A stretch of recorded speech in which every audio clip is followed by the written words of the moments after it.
Si usted escucha hablar de alguna persona y solamente llega a conocer a esa persona por lo que escucha de referencia de otras personas, puede crearse una imagen muy equivocada de esa persona.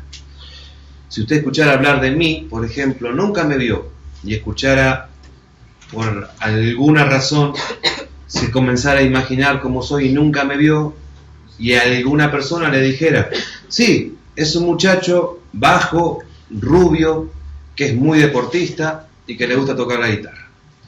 Usted puede hacerse esa imagen de mí. Pero si me conoce un poquito, quizás a través de ver las fotos que tengo en Facebook o de conocerme en persona, se va a dar cuenta que no soy bajo, mido 1,83, evidentemente no soy rubio. Deportes no me va a ver en ninguna foto haciendo deportes, ni de chico ni de grande. No hay fotos mías haciendo deporte, pero sí hay muchas tocando la guitarra, entre otros instrumentos, ¿no? Porque me gusta eso. O sea, de los datos que usted supuso o pensó, solamente uno era verídico, era veraz. Pero todos los otros uno los puede llegar a suponer y a suponer mal, y crean una imagen diferente. Puede llegar usted a pensar que yo soy deportista. Puede pasarnos esto como iglesia a la hora de imaginarnos, como hoy cantábamos en la canción esta tan hermosa, ¿no? ¿Es Dios más grande de lo que imaginamos? Sí, es Dios más grande de lo que imaginamos. Pero a través de nuestra imaginación, suposición basada en lo que otros nos han contado acerca de Dios, en nuestras malas interpretaciones que hemos hecho de textos que hemos leído acerca de Dios, podemos llegar a crear una imagen de un Dios diferente que el que se nos presenta en la Escritura. ¿A dónde vamos a ir nosotros a buscar quién es Dios o a ver en detalle cómo es este Dios que decimos que queremos adorar y que necesitamos adorar y para el cual fuimos hechos? Si nosotros miráramos nuestra cultura y nuestras tradiciones humanas, tenemos frases como aquella que dice que al que madruga Dios le ayuda. ¿La conocen ustedes? O ayúdate a ti mismo y Dios te ayudará. Encierran esas frases en sí, ocultan en realidad el hecho de que el que la está diciendo no cree mucho en Dios. Supone que Dios puedo llegar a ser yo mismo esforzándome. Yo puedo ser mi propio Dios, creando mi destino de alguna forma, creando... Fíjense cómo enmascara ese tipo de frases un deseo de que no... Deseo no, pero la realidad del que imaginó esa frase es que no cree en Dios profundamente. No tiene una visión bíblica de quién es Dios. A lo que quiero llegar es que la única fuente válida para que nosotros veamos o podamos apreciar realmente quién es Dios está dada en el Antiguo y en el Nuevo Testamento, en la Escritura. Y no hay otra fuente válida para que nosotros nos formemos, no una imagen física, pero muchas veces formamos una imagen mental de quién es Dios. Toda esa caracterización, esa manera en la que Dios se nos presenta, esa forma en la que su persona nos es descrita, se la conoce como atributos, ¿sí? Cosas que hacen que Dios sea quien Él es. Uno de los que vamos a hablar hoy es el primero que se nos va a describir cuando leemos nosotros Colosenses. Estamos en el libro de Colosenses, estamos en el primer capítulo y vamos a tratar de tocar la primera parte del versículo 15. Veíamos el otro día que en la iglesia de Colosas, como en todas las iglesias de la historia, ha habido problemas en las relaciones que los miembros establecen entre ellos, en las relaciones que tienen en sus trabajos, en las relaciones aún que tienen con Dios, en todos los tipos de relaciones que establecen. Y Pablo, en vez de tratar directamente de ir a cosas prácticas para tener mejor relación en tu trabajo, tenés que hacer esto, lo que va a establecer es una mejor visión de quién es Cristo a los hermanos. Va a tratar de establecer eso, de que vean en profundidad a Cristo. El asunto que estaba pasando en Colosas, que es a la iglesia donde se dirige esta carta que Pablo envía, ¿no? es que está habiendo un montón de falsa enseñanza, como vemos en cualquier epístola. Hay muchas cosas elogiables en cualquier epístola, pero un montón de enseñanzas que están distrayendo a los cristianos, que están mal enseñando, mal formando a los discípulos, y que van a crear en ellos la idea de un Dios diferente del que la Biblia nos presenta. Imagínense que estos hermanos no tenían la epístola de Colosenses, recién Pablo la está escribiendo y enviándosela, no tenían nada más que el Antiguo Testamento y alguna carta que andaba dando vueltas, no tenían la Biblia como nosotros tenemos hoy completa, con todos sus libros. Tenemos muchísima ventaja hoy por encima de ellos, tenemos que aprovechar eso. El Señor ha sido enormemente gracioso en el sentido de darnos gracias al darnos la Biblia completa. Entonces, en esa iglesia lo que estaba pasando, entre otras muchas cosas, es que algunos grupos adentro estaban diciendo, sí, es Cristo lo que necesitas, pero es Cristo más circuncidarte, que era una práctica judía. Es Cristo más hacer tal cosa, o es Cristo más dejar de hacer tal otra cosa. Es Cristo más esto, es Cristo más aquello otro. Y Pablo nos va a decir, no, lo que ustedes necesitan es a Cristo. Pero no el Cristo que ustedes imaginan que es Cristo, sino el Cristo que es de verdad, el verdadero Cristo. Y Cristo de verdad se los describo. Un poquito es así. Y dice en el versículo 1:15, Cristo, Él es la imagen del Dios invisible. Están teniendo problemas nuestros hermanos de Colosas con un pensamiento que era muy del mundo al que ellos pertenecían, que era el mundo griego, donde esa gente se imaginaba que la materia, por el solo hecho de ser materia, era algo malo. Entonces un cuerpo humano era algo malo. Pero en cambio, había una realidad espiritual que era buena. La consecuencia directa de esto es que Dios nunca pudiera hacerse carne. Pero acá está afirmando que Él es la imagen del Dios invisible. Va a decirnos un poquito más adelante que en Él habita toda la plenitud de Dios. O sea que Cristo no es un Dios rebajado. Jesús no es un Dios, un poquito de Dios, es totalmente Dios. No hay nada de Dios Padre que Jesús, el Hijo, no tenga como Dios. Este es algo de lo que se conjetura como la herejía que estaba ocurriendo en Colosas. A medida que vayamos avanzando con los versículos en otras reuniones vamos a ir detallando un poco más esto, porque es importante el contexto, pero no es central saberlo todo ahora, sino que a medida que lo vayamos necesitando vamos a ir desglosándolo. Esta idea de hacerse un Dios diferente al que verdaderamente es, no es algo nuevo que le ocurrió a la iglesia de Colosas, no es algo nuevo que le pueda ocurrir a los cristianos que se congregan en las distintas y diferentes denominaciones.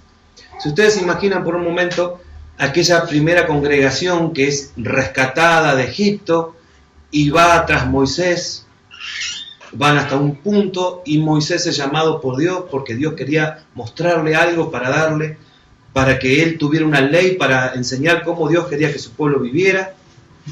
Van a encontrarse que el pueblo, luego de pasado un determinado tiempo, comenzó a desesperarse. ¿Y qué hicieron en esa circunstancia? Se fabricaron un becerro de oro. Un becerro no es otra cosa que un cordero. ¿Por qué eligieron esa figura? Ellos querían hacerse una imagen, no de un dios de los que tenían Egipto, una imagen del Dios que ellos decían adorar, una imagen de Jehová, una imagen de yo soy querían representar. No era hacerse una imagen como en Egipto tenían una imagen de un buey o de un halcón o de distintos animales. No querían hacer eso. Querían representar físicamente, materialmente a Jehová. Si ustedes recuerdan en el episodio en el que ellos son rescatados, hay varias plagas y en la última lo que ocurre es que el Señor les ordena que sacrifiquen varios corderos y que con la sangre de esos corderos tiñan, manchen los dinteles o las entradas de sus casas, sería más sencillo decirlo, ¿no? Entonces, ¿por qué no ponerle ese rostro del cordero si ellos habían sido liberados por medio de sacrificar corderos? Va más o menos la asociación de ideas ahí.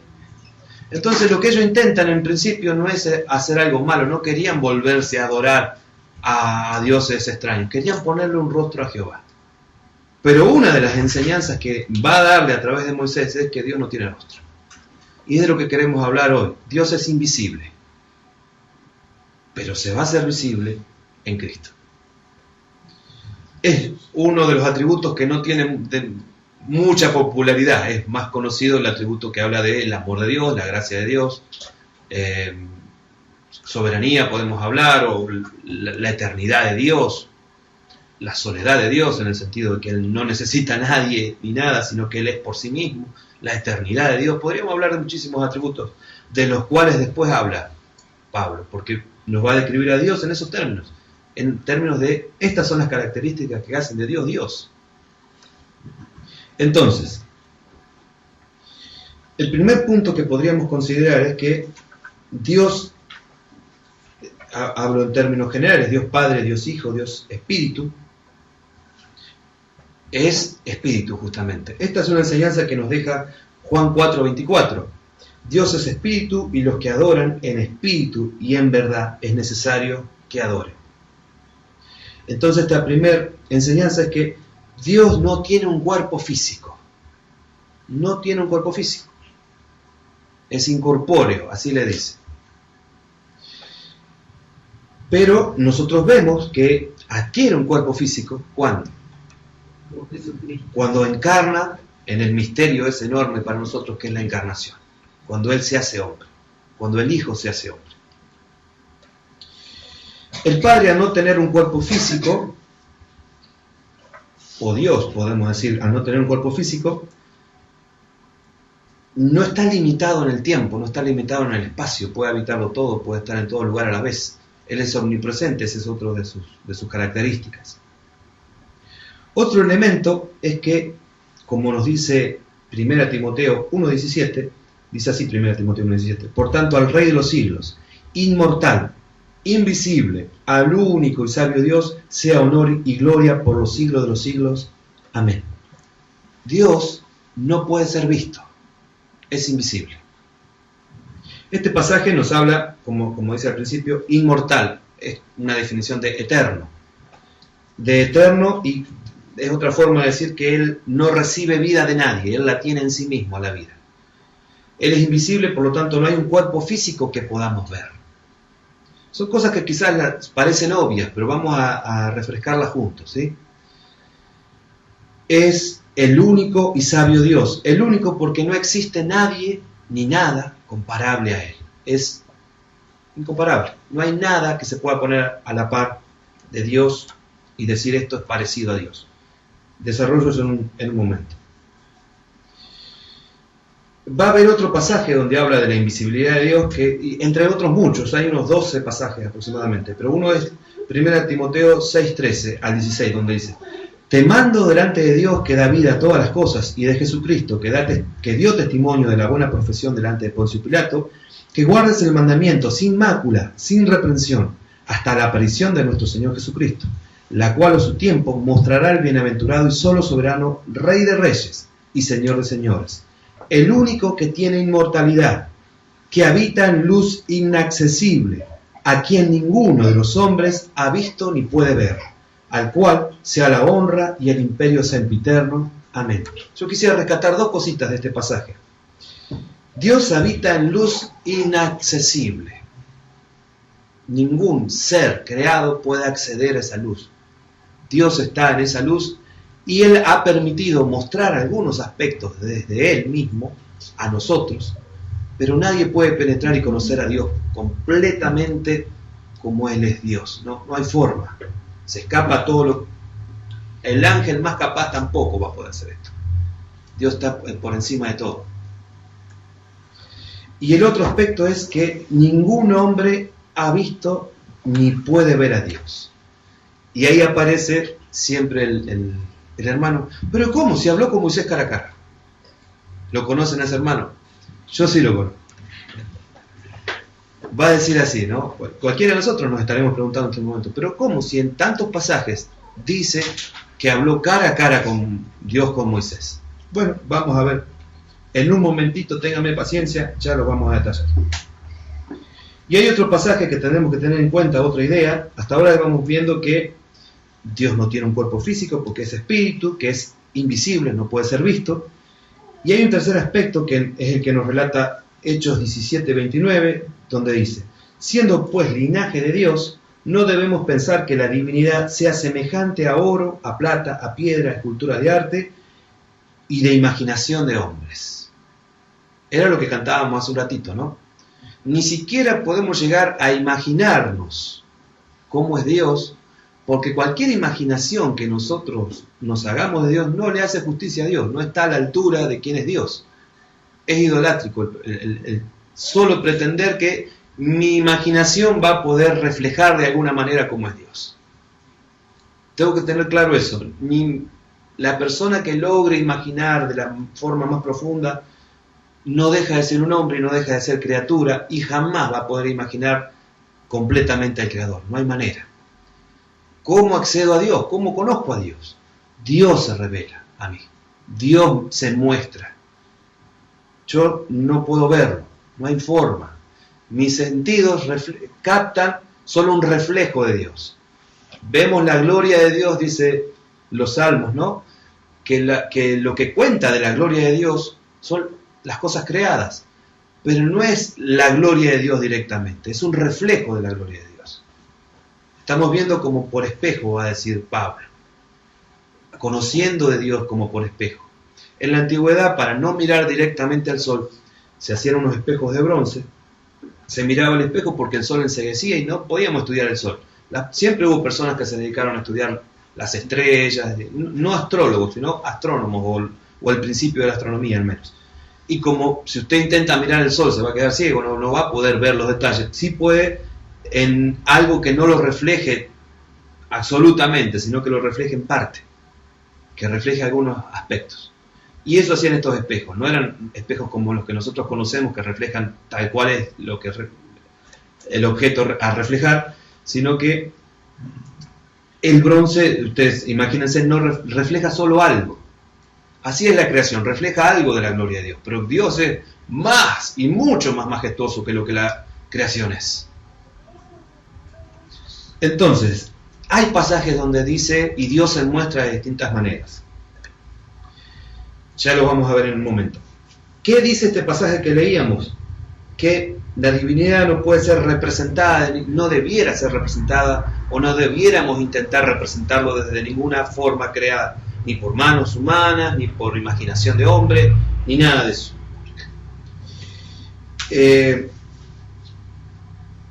Pablo en este pasaje puntualmente está hablando con los atenienses, que eran como personas que hacían competencia de quién creía en más dioses, más o menos, digamos, podemos decirlo de alguna forma así. Tenían cientos de dioses, cientos. Y Pablo, recorriendo la ciudad, ve una especie de ahí de lugar, de altar, donde dice al Dios no conocido. Y él comienza a hablar del Dios que evidentemente estas personas no conocen. Alguna vez pensando en este pasaje, y daba para una prédica el pasaje, si alguno quiere, le cedo gratuitamente la idea y está en su libertad de hacerlo.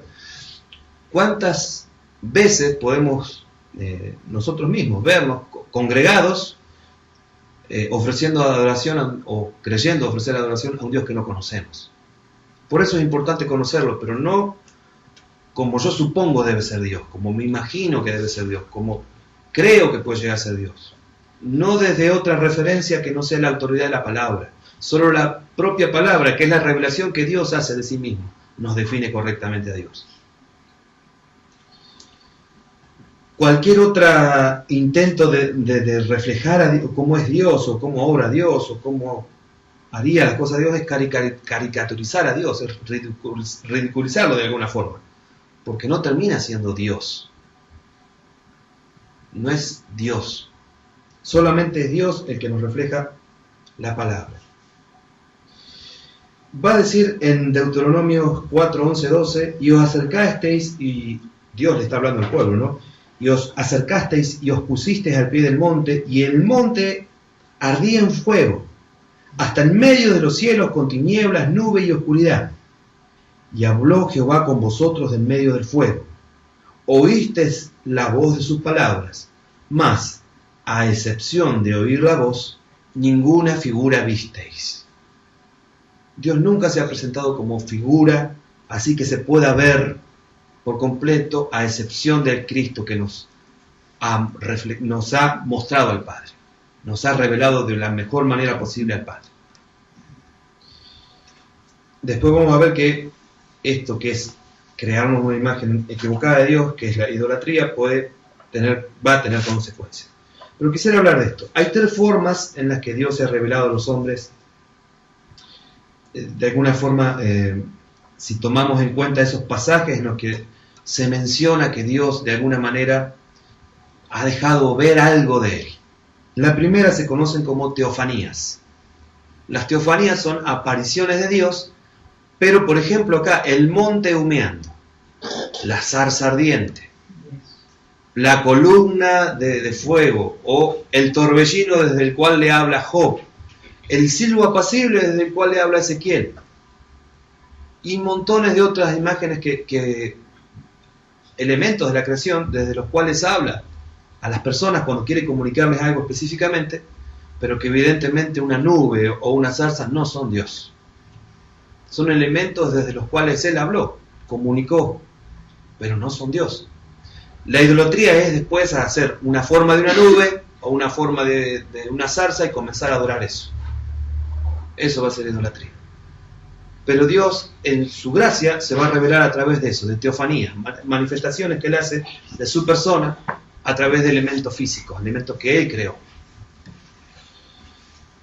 Otra manera van a ser tengan paciencia con los nombres, antropomorfismos, así se llaman, así se conocen cuando uno los estudia. ¿Qué es esto? Viene de 2 palabras, unas antropos, que quiere decir hombre, y morfe, que es forma. Son elementos en los que Dios se revela desde formas humanas. Por ejemplo, miren, si fuéramos a Isaías 59:1 dice: He aquí que no se ha acortado la mano de Jehová para salvar, ni se ha agravado su oído para oír. Veíamos como primer punto que Dios es espíritu, un espíritu. Tiene mano, tiene oído. Es lenguaje figurado, hermanos. Es una metáfora para que nosotros comprendamos lo que Dios no deja de hacer. Él no deja de obrar, no deja de trabajar, no deja de estar atento a las necesidades de su pueblo. Él está escuchando todo lo que le pasa, sabe lo que le está pasando al pueblo. Pero tiene que rebajar su lenguaje, digamos, a algo que nos sea comprensible a nosotros. No hay otra manera. Entonces lo que nos es más comprensible son estos términos que tienen que ver con lo humano, ¿no? Por ejemplo, cuando dice que Él tiene ojos y examina la tierra, a ver, ¿qué otro se les ocurre? Que tiene la creación en la palma de su mano, que nos ama como la niña de sus ojos. Son todas expresiones que hacen referencia a nuestro cuerpo humano y que desde ahí podemos entender. Pero no están diciendo que Dios sea una mano grandota, ni que sea un ojo grandote, ni nada de eso. No tiene cuerpo. Cuando le habla a José para decirle que pero es un sueño que tiene José, que nos lleva al tercer punto, bueno, que es... pero es un sueño, pero está Él ahí. Hay otro elemento que es el tercero. Teníamos las teofanías, los antropomorfismos, y un tercer elemento serían estos, los sueños y las visiones. Claro. Dios se comunicó muchísimas veces así. Ha habido de formas de las más variadas. Algunas, como el momento en el que le habla a Pedro de que también los gentiles podían escuchar el mensaje del Evangelio, es un éxtasis, dice. Un momento como que la persona no sabe si está en sí o no está en sí. Se fue de sí mismo, ¿no? Y ahí tiene como una visión de todo ese lienzo del cual hay animales inmundos y animales comestibles para los judíos. ¿Se acuerdan de ese episodio? Pero hay otro, por ejemplo, que se relata en Ezequías 1:1, donde dice: aconteció en el año 30, en el mes cuarto, los 5 días del mes, que estando yo en medio de los cautivos junto al río Quebar, los cielos se abrieron y vi visiones de Dios. Y ahí va a describir el aspecto de los arcángeles, ve una rueda, unas águilas que tienen como rostro humano, un montón de cosas. Pero no quiere decir de ninguna forma que el cielo tenga eso. que nos vamos a encontrar en el cielo con esos seres. De lo que nos va a hablar es lo que dice al final de todo ese episodio, miren en Ezequiel 1:28. Como parece el arco iris que está en las nubes el día que llueve, así era el parecer del resplandor alrededor. Está hablando de lo que vio, ¿no? Que era como un fuego lo que ve. Esta fue la visión de la semejanza de la gloria de Jehová. Y cuando yo la vi, me postré sobre mi rostro y oí la voz de uno que hablaba. Es importante esa palabra, semejanza. No es una visión directa. Nadie vio a Dios jamás. Es un reflejo. Es algo simbólico para que nosotros podamos comprender. Ustedes se acuerdan la visión de Isaías, ¿sí? Ver toda una especie de donde están los reyes, ¿cómo se llaman? De trono. Y lo que él ve es un rey, o la apariencia, no alcanza a ver el rostro, porque ese es otro de los aspectos. Cuando cualquiera de estas personas a las que Dios les habló ve un ángel es tan refulgente, tan brilloso el ángel o la persona que nunca lo pueden ver directamente, caen postrados o no llegan a verlo, nadie lo vio nunca. Isaías ve esto, todo ese trono está como envuelto como si fueran las ropas del rey, ¿no? El ropaje del rey, el manto real sería, pero no al igual que los reyes comunes, que tienen un manto de un par de metros, podían tenerlo.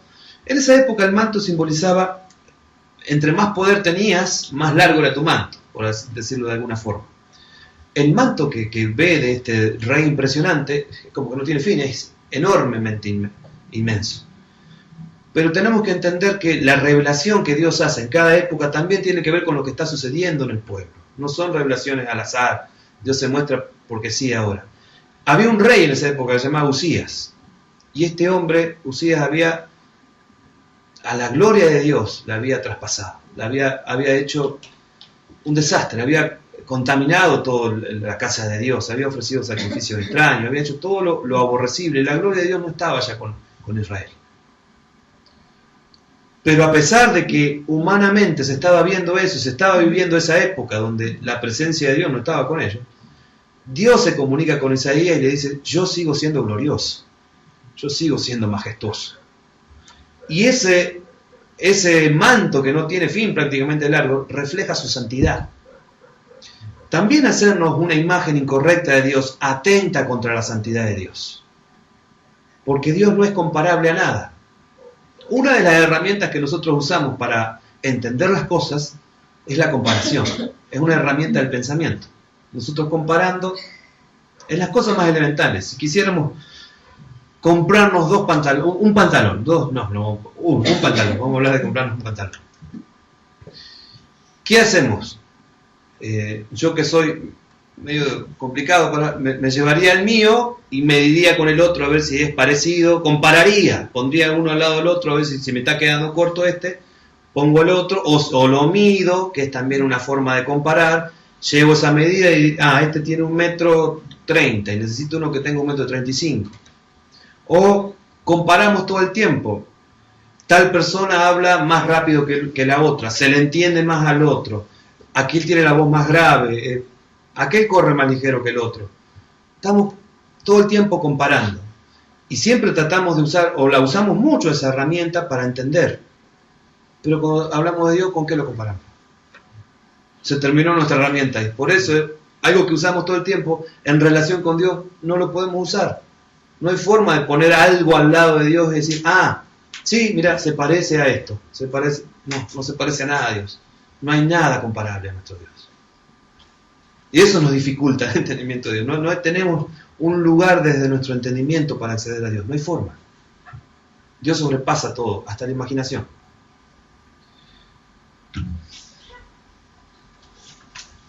Pero, como dice también aquel dicho de que una imagen vale más que 1000 palabras a veces, ¿no?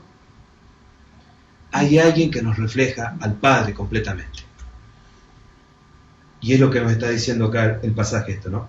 Cristo es la imagen del Dios invisible, aquel que se escapa a nuestros sentidos, pero que Cristo refleja completamente, no en parte, completamente. Hay varios pasajes que hablan de esto. Por ejemplo, Juan 1:8. A Dios nadie le vio jamás. Y hay dos puntos y coma, ¿no? El unigénito Hijo, que está en el seno del Padre, Él le ha dado a conocer. Él nos muestra al Padre. Es imposible para nosotros verlo. El Hijo hace posible que le veamos. Colosenses 1:19. Fíjense con respecto a que Jesús es Dios, por cuanto agradó al Padre que en Él, en Jesús, habitase toda plenitud. Y un poquito más adelante, en Colosenses 2:9, porque en Él habita corporalmente toda la plenitud de la deidad. Va a decir con respecto a estos pasajes John MacArthur: Jesucristo es la representación plena y la expresión humana de Dios, superior y exaltado por encima de cualquier otro ser y de todo lo que existe. El término que se va a usar acá para imagen es un término, el término es eikon. Imagínense esto, es fácil por ahí entenderlo ahí, o un poco más accesible, ¿no? Pueden imaginarse un momentito a ver qué podría ser, un caballito tallado así de marfil, imaginémonos que sea de marfil, pero es como una obra de arte, ¿no? Con mucho detalle y todo. Y al lado de ese, vamos a poner uno que es exactamente igual, del mismo material, del mismo peso, del mismo tamaño, del mismo color, del mismo todo. Eso es Dios Padre y Dios Hijo, exactamente igual el uno con el otro, exactamente igual. Todo lo que podemos decir de Dios lo podemos decir del Hijo, es la sustancia de la sustancia. Es lo que nos va a decir después Hebreos 1:1-3. Dios, habiendo hablado muchas veces, de muchas maneras, en otros tiempos a los padres por los profetas, en estos postreros días nos ha hablado por el Hijo, a quien constituyó heredero de todo y por quien asimismo hizo el universo, el cual, siendo el resplandor de su gloria, el momento más brillante de la gloria de Dios, y la imagen misma de su sustancia. Nosotros estamos hechos físicamente de un montón de cosas, ¿no? De carbono, de un montón de elementos. Carbono, y se me terminó la lista a mí, pero hay un montón de elementos más de lo que estamos hechos. Tendría que estar Valeria, que sabe de esas cosas, y nos diría. Pero de agua también, de oxígeno, bueno, de muchos elementos. Pero Dios no está hecho de nada de eso. Pero Cristo es igual al Padre. Y quien sustenta todas las cosas con la palabra de su poder, habiendo efectuado la purificación de nuestros pecados por medio de sí mismo, se sentó a la diestra de la majestad en las alturas. Y después todo lo que sigue es todas las cosas en las que Cristo es superior a todo.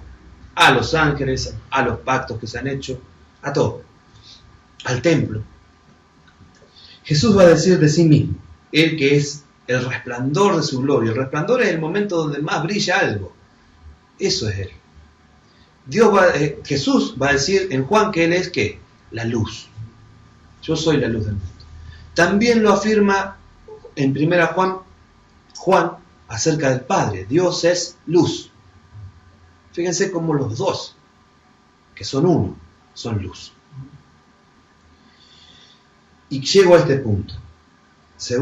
Me gustaría buscarlo con ustedes y leerlo con ustedes. 2 Corintios 4, 3-4.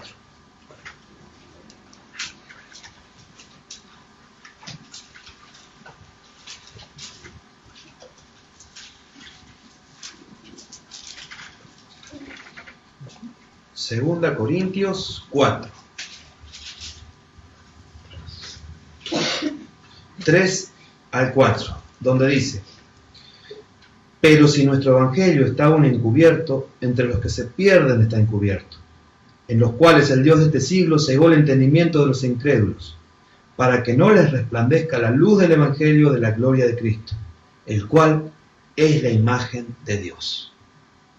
A través del mensaje del Evangelio, Cristo se nos revela y nos muestra el Padre. Él es la luz que ilumina a nosotros que estábamos en tinieblas. Y la que nos sigue iluminando y la que nos sigue cada día, de alguna forma, construyendo la imagen correcta de quién es Dios. No que nos tengamos que hacer una imagen física de él porque lo prohíbe la Escritura, pero sí construyendo cómo es la persona de Dios a través de sus atributos, a través de sus características. Hoy vemos que no es necesario y hasta es improcedente y malo tener una imagen física o hacernos una imagen física, porque nada de lo creado puede reflejar la plenitud del Creador, no hay forma, no hay manera de que eso suceda. Entonces cualquier intento es rebajar la santidad de Dios. La santidad es que Él no se parece a nada, que no es comparable a nada. A ver, vamos a ver más que nada con el pasaje que sigue. Pero, por ejemplo, nosotros hablamos de la omnipotencia de Dios, que Dios es todopoderoso, ¿no? Si bien Dios todo lo puede, Dios todo puede hacer aquello que no contradiga su ser. Por ejemplo, Dios no puede hacer otro Dios. Y ese otro Dios no va a ser Dios, porque al momento que fue creado, ya es creación, no es Dios. No es eterno, no tiene vida por sí mismo. Pero el Dios que se nos muestra acá es el Dios que creó todo, que de la nada creó todo. Es el Dios que existe antes de que nada fuera, ni siquiera nada, ni polvo, ni nada. Él lo hace todo de la nada.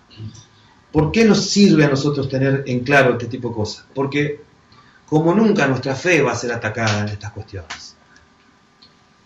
¿Cómo vos podés seguir a alguien que no ves? O sea, todo ejército va al frente y tiene un líder que con su presencia, con su imagen, vieron ustedes, más que nada se ve muy presente en todos los regímenes totalitarios, ¿no? Hay una imagen muy presente del líder, aparecen carteles todo el tiempo de esa persona. Me hago la imagen ahora de Mao Zedong allá en China, o de Trotsky o Stalin o Lenin en Rusia. Había una presencia muy fuerte de la imagen de esa persona, y toda la gente cuando veía esa imagen como que cobraba valor y luchaba por la causa y toda esa cosa. Pero nosotros no tenemos una imagen. Entonces alguien puede llegar a desalentarse.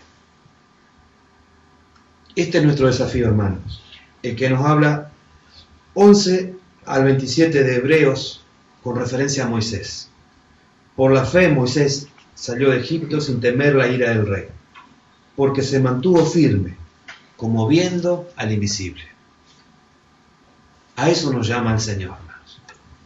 A que nuestra fe, si bien no podemos ver directamente a Dios, ni podemos representarlo de ninguna manera, en Cristo podemos verle.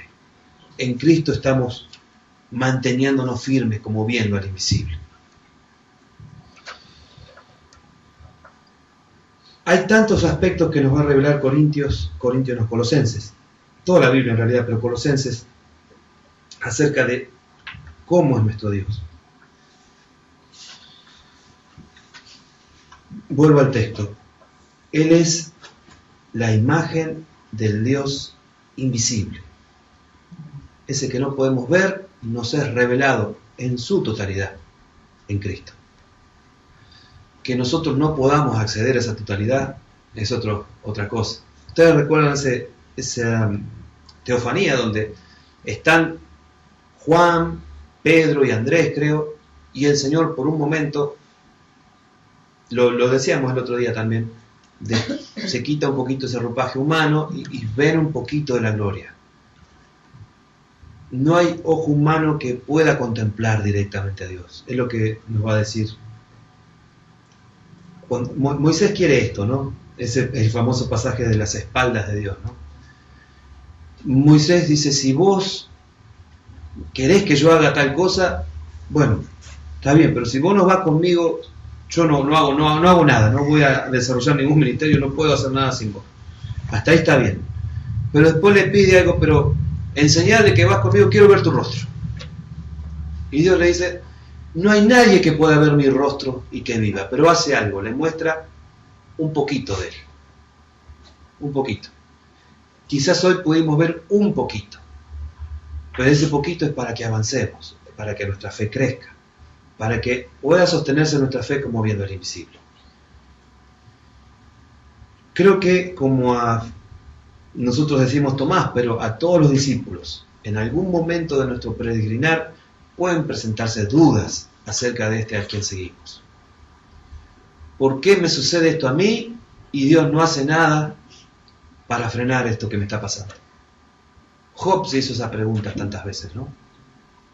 Y Dios tiene que recurrir a un torbellino y hablarle desde ahí. Y hacerle ver que aún en eso que puede ser un símbolo de desastre, una especie de huracán, ¿no? Que nosotros lo asociamos más con va a venir y nos va a romper un signo de destrucción, ¿no? Dios puede hablar aún desde eso. Pero también sabe hablar en el silbo apacible, como habló con Ezequiel. Dios, si podemos abrir nuestros oídos, puede hablarnos en cualquier circunstancia. Y desde su palabra nos habla claramente. ¿Qué les parece si nosotros podemos tomar todo esto que estamos viendo, pensar como Pablo trata de que la iglesia tenga una visión correcta de quién es Cristo? Porque si pierde la visión de quién es Cristo, cualquier otra cosa que le quieran enseñar a las personas va a terminar desdibujando a quién es verdaderamente Cristo. Va a terminar, como ellos no lo tenían tan claro, al parecer. No es que Pablo no le hubiera explicado en su momento, no le hubiera predicado, pero es que cuesta crear esta imagen del Señor correctamente, ¿no? Una imagen mental me refiero, ¿no? Más que crear es tener una certeza de cómo es Dios realmente, de acuerdo a cómo Él se ha manifestado Él mismo, y no como yo intuyo que puede llegar a ser.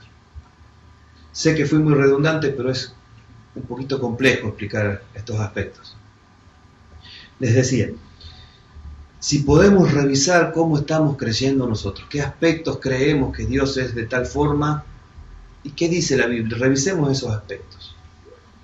Dios realmente, como dice el dicho, por decir algo que no voy a explicar, pero hay un dicho muy popular que dice: Dios castiga y no se le ve la mano. ¿Es verdad eso o es mentira? ¿Dónde lo afirma la Escritura o lo deja de afirmar? Y así tantas otras cosas que se nos pueden haber colado en nuestro peregrinar por congregaciones, por la vida, por la influencia que recibimos de la cultura, por lecturas, por escuchas de todo. Puede que imágenes incorrectas acerca de quién es el Señor Jesucristo se nos hayan infiltrado en nuestra cabeza, en nuestra mente. ¿Cómo vamos a saber si esa imagen que tenemos mental es correcta o no? ¿A dónde voy? A la palabra. ¿Puedo representarlo de alguna manera a Dios? Les pregunto a ustedes. Es Jesucristo. Jesucristo es la imagen, ¿no? Es persona, es hombre, es también Dios. Pero de Dios Padre puedo hacer una representación, o de Dios Padre, Hijo y Espíritu Santo. Es un misterio. Pero no hay forma de representarlo. Nuestra mente no está preparada. No hay forma, no hay manera. Y cualquier intento va a pasar esto. Ustedes van a una tribu de África y ven que el Dios de ellos es color negrito. Van a una tribu de no sé dónde y van a ver que adquiere los rasgos de ese grupo. Si nosotros nos imaginamos a Dios, va a tener los rasgos nuestros. Va a ser un Dios hecho desde nuestra cabeza y va a tener nuestras debilidades, como los dioses griegos, ¿no? Nuestras debilidades y nuestras favorabilidades. Pero no es el Dios de la Biblia, que no tiene defecto, que no tiene error, que no tiene imperfección alguna, que es santo. Nuestra imaginación contamina a Dios, o sea, no logra reflejar, corrompe la imagen de Dios, podemos decir así. Nuestra imaginación más elevada, más santa, más profunda, no llega. Hermanos, creémonos la imagen correcta que Dios tiene, que es la que la palabra nos enseña. Y dejemos de lado toda otra, que es una falsificación de lo que es Dios. Eso va a ayudarnos, que es lo que Pablo está estableciendo acá, a nuestras relaciones. Por ahora no vemos la relación, en cómo puede ayudarnos a tener claramente una visión de Cristo, cómo va a afectar nuestras relaciones con todas las cosas con las que nos relacionamos. Pero Pablo poco a poco nos va a llevar a eso, que ver correctamente a Dios nos va a ayudar a ver correctamente todo el resto de nuestras vidas y todas las relaciones que establecamos en nuestra vida. ¿Tiene sentido para ustedes? Espero que sí. Oramos. Señor, todas nuestras palabras, todos nuestros pensamientos, toda nuestra imaginación es nada cuando queremos hablar de vos, Señor. Solo podemos referirnos a lo que tu palabra dice, en los términos en los que vos elegiste hablar, Señor, de la forma que dijiste que tenemos que hacerlo. Señor, hoy oramos por lo siguiente. Es posible, es muy probable que tengamos algunos aspectos acerca de vos que no se correspondan con cómo vos sos en realidad. Y necesitamos revisarlos, necesitamos corroborarlo con ayuda de la Escritura, necesitamos quitar aquellos que no estén de acuerdo a la revelación que tú ya has hecho, Señor. Revelación que es perfecta, que es santa, que es dada para que caminemos en verdad. Señor, rogamos que nos ilumines, ya que creemos que sos verdaderamente la luz que alumbra a todo hombre. Y puede que aún en algún área de nuestra vida haya oscuridad con respecto a esto, Señor. Necesitamos una vez más de tu luz, del poder de tu Espíritu Santo, Señor, obrando nuestras vidas para que toda concepción equivocada acerca de cómo sos, Señor, vaya siendo quitada y reemplazada, Señor, no que quede en un vacío tampoco esa zona, sino reemplazada por cómo sos vos de verdad, Señor, como tu palabra enseña que sos vos realmente, Jesús. Hoy vemos que nada puede representar al Padre, excepto vos, Señor. No hay una imagen que le haga honor, que esté a la altura de cómo es Dios, excepto tu persona. Tu persona sí refleja al Padre en toda su plenitud. Señor, que vos seas siempre para nosotros el camino, la verdad y la vida, Señor, que entendemos que no hay otro camino al Padre que no sea a través tuyo, Señor, pero que verdaderamente caminemos solo en vos, no en otros caminos, Señor, no como le pasaba a la iglesia de Colosas, que aparte de querer caminar en tu camino, estaba tratando de crear caminos alternativos, Señor, para llegar al Padre. Líbranos de eso, Padre Santo, y ayúdanos a caminar solo en vos.